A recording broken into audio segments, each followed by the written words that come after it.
ഇപ്പോൾ നാം ശ്രവിച്ചുകൊണ്ടിരിക്കുന്നത് morning voice എന്ന ആത്മീയ ശുശ്രൂഷയാണ്.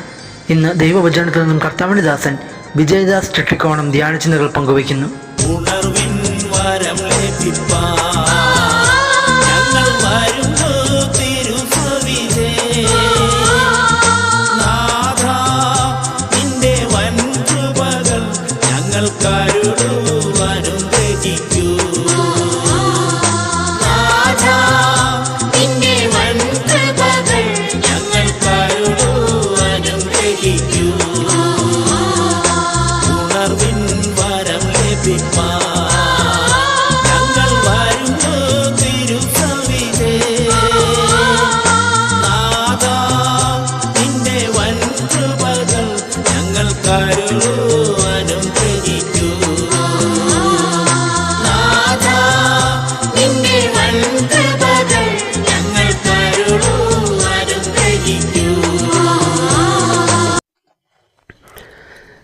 ദൈവനാമത്തിന് മഹത്വമുണ്ടാകട്ടെ. മോർണിംഗ് വോയിസിൻ്റെ എല്ലാ ശ്രോതാക്കൾക്കും കർത്താവായ യേശുക്രിസ്തുവിൻ്റെ നിസ്തുല്യ നാമത്തിൽ സ്നേഹവന്ദനം അറിയിക്കുന്നു. അല്പസമയത്തെ ചിന്തയ്ക്കാധാരമായി ഇയ്യോബിൻ്റെ പുസ്തകം 11-ാം അധ്യായം അതിൻ്റെ 18 മുതൽ 20 വരെയുള്ള തിരുവചന ഭാഗം വായിക്കാം. ശ്രദ്ധിച്ചാലും. പ്രത്യാശയുള്ളതുകൊണ്ട് നീ നിർഭയനായിരിക്കും. നീ ചുറ്റും നോക്കി സ്വൈരമായി വസിക്കും. നീ കിടക്കും, ആരും നിന്നെ ഭയപ്പെടുത്തുകയില്ല. പലരും നിന്റെ മമത അന്വേഷിക്കും. എന്നാൽ ദുഷ്ടന്മാരുടെ കണ്ണ് മങ്ങിപ്പോകും. ശരണം അവർക്ക് പൊയ്പോകും. പ്രാണനെ വിടുന്നതത്രേ അവർക്കുള്ള പ്രത്യാശ. ഈ 4 വാക്യങ്ങളിലും കൂടെയായിട്ട് നമുക്ക് കാണുവാൻ കഴിയുന്ന ഒരു പ്രത്യേക വിഷയം, തുടക്കത്തിൽ പ്രത്യാശയെക്കുറിച്ച് പറയുന്നുണ്ട്. ഒടുവിലത്തെ ഭാഗത്തും പ്രത്യാശയെക്കുറിച്ച് പറയുന്നുണ്ട്. എന്നാൽ രണ്ടും വളരെയധികം വ്യത്യസ്തമായ പ്രത്യാശ വിഷയമാണ്. 18-ാം വാക്യം തുടങ്ങുമ്പോൾ പ്രത്യാശയുള്ളതുകൊണ്ട് നീ നിർഭയനായിരിക്കും എന്ന് പറയുമ്പോൾ ഒടുവിലായിട്ട് പറയുന്നത് പ്രാണനെ വിടുന്നത് അത്രേ അവർക്കുള്ള പ്രത്യാശ. 2 കൂട്ടങ്ങളുടെ അല്ലെങ്കിൽ 2 വ്യത്യസ്ത ആൾക്കാരുടെ പ്രത്യാശയെക്കുറിച്ചാണ് ഇവിടെ പറയുന്നത്.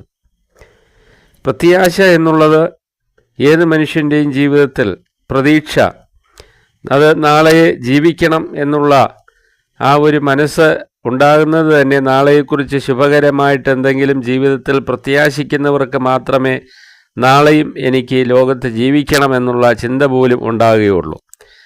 അങ്ങനെ ഏത് മനുഷ്യൻ്റെയും ജീവിതത്തെ മുന്നോട്ട് നയിക്കുന്നതിൽ പ്രത്യാശയ്ക്ക് അല്ലെങ്കിൽ ഹോപ്പ് അതിന് വലിയ പ്രാധാന്യമുണ്ട് എന്നുള്ളത് തീർച്ചയായിരിക്കുന്ന ഒരു കാര്യം തന്നെയാണ്. പ്രിയപ്പെട്ടവരെ, ഈ ലോകത്തിൽ മാത്രം പ്രത്യാശ വെച്ച് ജീവിക്കുന്ന അല്ലെങ്കിൽ പാപജീവിതം നയിക്കുന്ന, ദൈവത്തോട് യാതൊരു ബന്ധവുമില്ലാതെ ഈ ലോകത്തിൽ തിന്നുക, കുടിക്കുക, ആനന്ദിക്കുക, നാളെ ചാകുമല്ലോ എന്നുള്ള പ്രത്യാശ മാത്രം ഉള്ളവർക്ക് ഒരുപക്ഷെ ഈ ലോകത്തിലെ ജീവിതം കഴിഞ്ഞിട്ട് എന്താണ് അവരെ കാത്തിരിക്കുന്നതെന്നുള്ള യാഥാർത്ഥ്യം മനസ്സിലാകുമ്പോൾ ഒട്ടും തന്നെ ജീവിതത്തിന് സന്തോഷമോ ശോഭയോ ഉണ്ടാകുകയില്ല.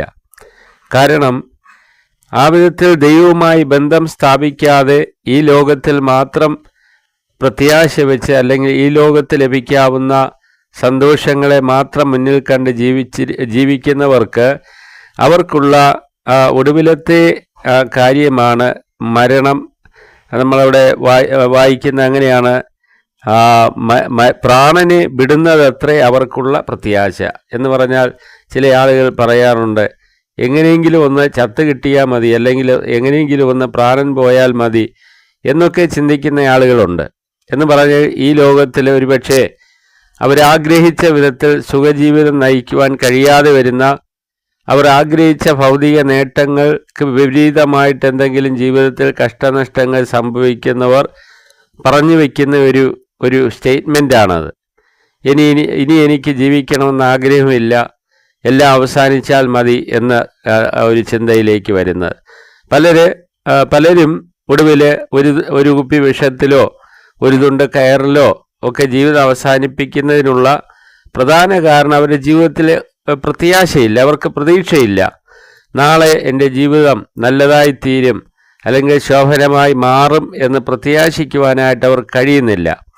അതിൻ്റെ കാരണം എന്താ എന്ന് ചോദിച്ചു കഴിഞ്ഞാൽ അവരുടെ ആ ജീവിതത്തെക്കുറിച്ച്, അതിൻ്റെ ഉത്ഭവം, ആ ജീവിതം നൽകിയത് ആരാണ് എന്നതിനെക്കുറിച്ചൊന്നും അവർ ചിന്തിക്കുന്നില്ല ഈ ലോകത്തിലായിരിക്കുമ്പോൾ.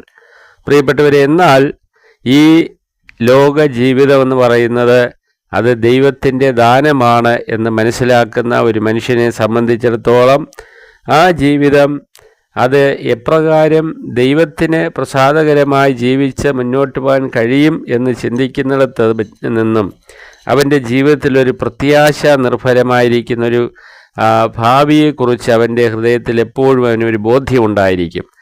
അവരെ സംബന്ധിച്ചിടത്തോളം ഈ ലോകത്ത് പ്രശ്നങ്ങളോ പ്രതിസന്ധികളോ ഇല്ല എന്നല്ല. നമുക്കറിയാം, പത്രോസ് അപ്പോസ്തലൻ്റെ ജീവിതം നാം പരിശോധിക്കുമ്പോൾ അദ്ദേഹം വളരെ പ്രക്ഷുബ്ധമായ തിരമാലകൾ ഉയർന്നു പൊങ്ങി ആഞ്ഞടിക്കുന്ന കാറ്റും തിരമാലയും നിറഞ്ഞ ആ കടലിൻ്റെ മധ്യേ ഇറങ്ങി ചുവടുകൾ വെച്ച് മുന്നോട്ട് നടക്കുവാൻ ശ്രമിച്ചു. തനിക്കത് സാധിക്കുകയും ചെയ്തു.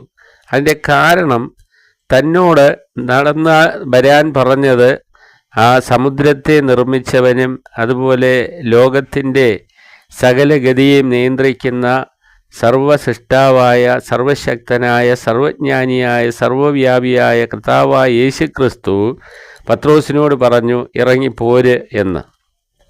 ഇത് ഹൃദയത്തിൽ വെച്ചുകൊണ്ട് പത്രോസ് ഇറങ്ങി സമുദ്രത്തിൽ കൂടെ നടന്ന് കർത്താവിൻ്റെ അടുക്കൽ എത്തുന്നതിന് തൊട്ട് മുമ്പ് അവൻ ചുറ്റുപാടുകളിലേക്ക് നോക്കി, കാറ്റിനെ നോക്കി, അതുപോലെ തിരമാലകളെ നോക്കി, പ്രതികൂലങ്ങളെ നോക്കി. ഉടനെ അവൻ നിലവിളിച്ച് താഴുവാനായിട്ടിടയായിട്ട് തീർന്നു. എന്നാൽ ഒരിക്കലും കർത്താവ് ഇറങ്ങിപ്പോരെ എന്ന് പറഞ്ഞ കർത്താവ് അവനെ ആ വെള്ളത്തിൽ മുങ്ങിച്ചാകാൻ അനുവദിക്കാതെ അവനെ കൈ കൊടുത്ത് അവനെ താങ്ങി ഉയർത്തിയതായിട്ട് നമ്മൾ കാണുന്നു. ഇതുപോലെ ഒരു ദൈവപൈതലിനെ സംബന്ധിച്ചിടത്തോളം അവനെ മരണമല്ല പ്രത്യാശ, അവനെ മരണത്തിൻ്റെ വക്കിൽ നിന്ന് പോലും അവനെ പിടിച്ചുയർത്തുവാൻ കഴിയുന്നൊരു കരം ശക്തമായിട്ടുണ്ട് എന്നുള്ളതാണ് അവൻ്റെ പ്രത്യാശ. അപ്പോൾ രണ്ട് വിധമായ പ്രത്യാശയോടെ ലോകത്ത് ജീവിക്കുന്ന ആളുകളുണ്ട്. പ്രിയപ്പെട്ടവരെ, നമ്മളിതേതിൽ പെടും? ഈ സന്ദേശം കേൾക്കുന്ന നല്ലൊരു ഭാഗം നിശ്ചയമായിട്ടും യേശുവിനെ രക്ഷകനും കർത്താവുമായിട്ട് അംഗീകരിച്ചു. ജീവിതത്തിൽ മരണാനന്തര ജീവിതത്തെക്കുറിച്ച് ഉറപ്പും നിശ്ചയവുമൊക്കെ ഉള്ളവരായിരിക്കാം. പക്ഷേങ്കിൽ അങ്ങനെയുള്ളവരിലും പലരും ഈ ലോകത്തിൽ പല കഷ്ടനഷ്ടങ്ങളൊക്കെ നേരിടുമ്പോൾ ഇവിടെ എന്നെ സഹായിക്കുവാൻ ആരുമില്ല എന്ന് പറഞ്ഞ് നിരാശയിലോട്ട് പോവുകയും വിശ്വാസികളിൽ തന്നെ വളരെ പേര് വിഷാദ രോഗത്തിലേക്കൊക്കെ പോകുന്ന ഒരു സാഹചര്യം ഈ കാലയളവിലുണ്ട്. അത് എന്തുകൊണ്ടാണെന്ന് ചോദിച്ചു കഴിഞ്ഞാൽ അവരുടെ ആ പ്രത്യാശ എന്ന് പറയുന്ന ആ വിഷയത്തിൽ അവർ കൂടുതൽ എന്ത് ചെയ്യേണ്ടിയിരിക്കുന്നു? പുതുക്കം പ്രാപിക്കേണ്ടിയിരിക്കുന്നു.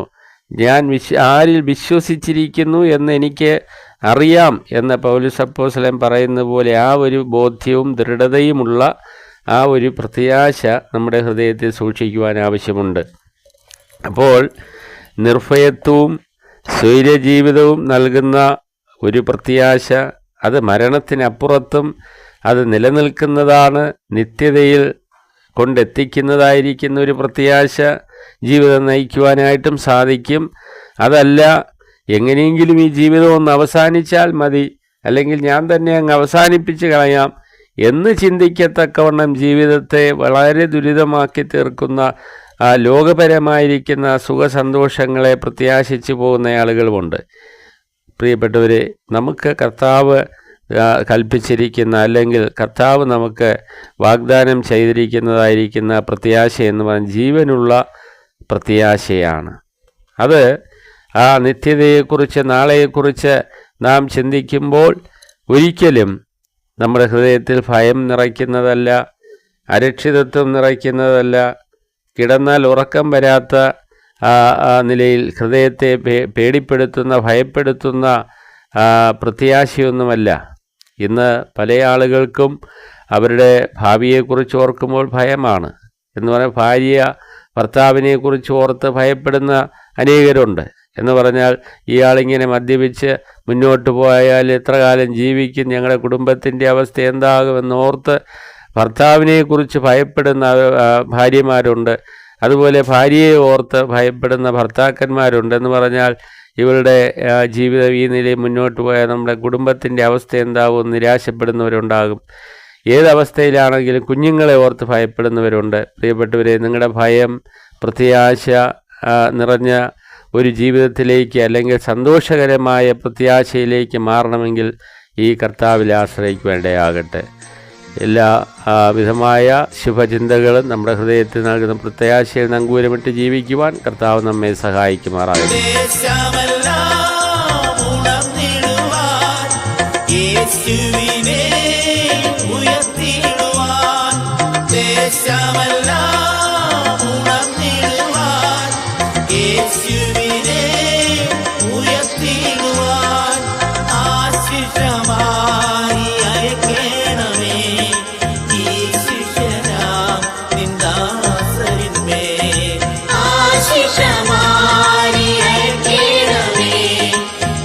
ശിഷ്യനാ